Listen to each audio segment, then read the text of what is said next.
Em nome de nosso Senhor Jesus Cristo. Amém. Aos 21 de janeiro, nos anos de 304 ou 305, Santa Inês, Virgem Marte. Entre as heroínas da Igreja primitiva que derramaram o seu sangue em testemunho da fé, é Santa Inês aquela que os santos doutores da Igreja tecem os maiores elogios. São Jerônimo, em referência a esta santa, escreve: todos os povos são unânimes em louvar Santa Inês, porque vencendo a fraqueza da idade e o tirano, coroou a virgindade com a morte do martírio. De modo semelhante se exprimem Santo Ambrósio e Santo Agostinho. Com Maria Santíssima e Santa Tecla, Santa Inês é invocada para obter a virtude da pureza. Inês nasceu em Roma, descendente de família nobre. Logo que soube avaliar a excelência da pureza virginal, ofereceu a Deus um santo voto. A riqueza, formosura e nobre origem de Inês fizeram com que diversos jovens de famílias importantes de Roma a pedissem em casamento. A todos, Inês respondia que seu coração já pretendia um esposo invisível a olhos humanos. Do amor ao ódio é só um passo. As declarações de amizades e afetos dos pretendentes seguiu-se a denúncia que arrastou a donzela ao tribunal para defender-se contra a acusação de ser cristã. A maneira por que o juiz a tratou para conseguir que abandonasse a religião obedeceu ao programa costumeiro em tais ocasiões: elogios, desculpas, galanteios e promessas. Experimentada a ineficácia destes recursos, entravam em cena imposições, ameaças, insultos, brutalidades. O juiz fez a Inês saborear todos os recursos da força inquisitorial da justiça romana. Inês não se perturbou, mesmo quando lhe mostraram os instrumentos de tortura, cujos simples aspectos era bastante para causar espanto ao homem mais forte.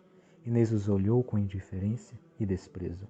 Arrastada com bruteza ao lugar onde se achavam imagens de deuses, intimada a queimar incenso, a donzela levantou as mãos puríssimas ao céu para fazer o sinal da cruz. No auge do furor, vendo baldados todos os esforços e posta a ridículo sua autoridade, o juiz teve uma inspiração diabólica de mandar a donzela a uma casa de pecado.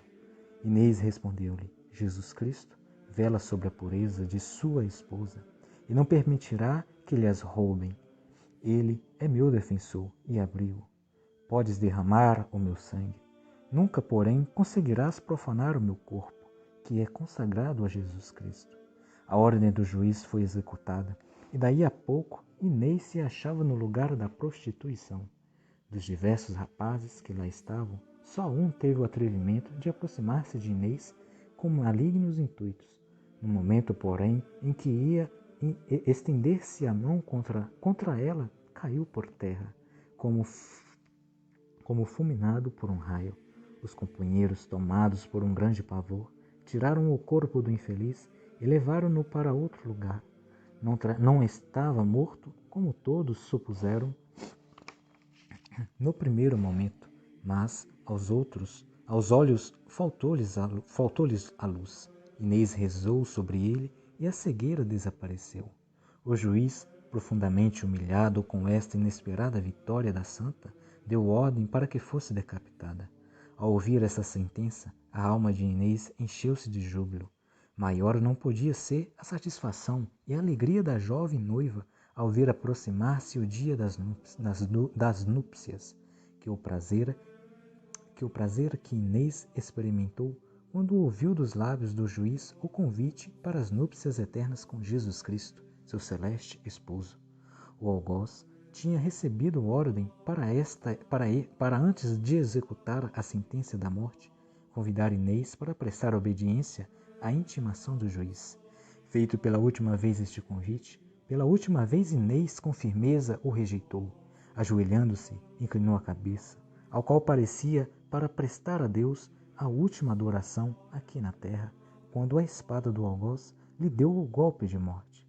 Os circunstantes, vendo este triste e ao mesmo tempo grandioso espetáculo, soluçavam alto. Santa Inês completou o martírio aos 21 de janeiro de 304 ou 305. tendo apenas a idade de 13 anos. No tempo do imperador Constantino, foi construída em Roma uma igreja dedicada à gloriosa Marte. Santa Inês é a padroeira das filhas de Maria, por causa de sua pureza angélica. Os jardineiros também a veneram como padroeira por ser o modelo perfeito da pureza, como Maria Santíssima, que é chamado hortus conclusus, horto fechado. É padroeira dos noivos por ter se chamado esposa de Cristo. Do nome Inês há duas interpretações, a grega e a latina. Inês em grego é agne, isto é, pura. Em latim, agna significa cordeirinho na igreja latina. Prevaleceu esta interpretação. 2 dias depois da sua morte, a Marte apareceu a seus pais acompanhada de um grupo de virgens, tendo ao seu lado um cordeirinho. Santo Agostinho admitia as duas interpretações. Inês, diz ele, significa em latim um cordeirinho e em grego a pura. No dia da festa desta santa, na sua igreja em Roma, são apresentados e bentos cordeirinhos de cuja lã são confeccionados os pulliums dos arcebispos. Reflexões. Admirável em Santa Inês é a fidelidade que se guardou o voto de castidade. Pessoas há que pressurosas fazem promessas principalmente quando se acham em dificuldades e tribulações. Com a mesma facilidade, delas se esquecem ou pouco empenho fazem em cumprir o que a Deus prometem. Com a facilidade com que prometem, pedem ao confessor comutações ou dispensa. Ninguém é obrigado a fazer promessas. Deve antes pensar se lhe convém tomar um tal compromisso e se estará em condições de solvê-lo. Melhor é nada prometer do que não cumprir o que se prometeu. Quando tiveres feito algum voto ao Senhor, teu Deus, não tenderás em cumpri-lo, porque o Senhor, teu Deus, te pedirá conta dele, e se te demorares, ser-te-á imputado o pecado. Se fizeste algum voto a Deus, trata-te de cumpri-lo logo, porque é desgraçada a promessa infiel e imprudente, mas cumpre tudo o que tiveres prometido. Muito melhor é não fazer voto algum, do que depois de o fazer, não cumprir o prometido. Eclesiásticos 5. Santa Inês defendeu heroicamente a virtude da pureza e Deus protegeu-a visivelmente. O impuro experimentará a ira de Deus. Sirva este aviso para afastar-se da impureza. Santa Inês preferiu a morte ao pecado e não ligou importância nem ameaças, nem a promessas. Se queres conservar a virtude da pureza, feche os ouvidos às vozes acariciadoras do mundo e foge das ocasiões. Onde estaria Santa Inês se não tivesse heroicamente resistido à tentação? Onde estará na eternidade se não imitares o exemplo desta gloriosa Virgem e não desprezares firmemente os incitamentos do tentador? Combate o bom combate da fé e trabalha para conquistar a vida eterna. 1 Timóteos 6:12. Santos cuja memória é celebrada hoje. Em Atenas, a morte do bispo São Públio.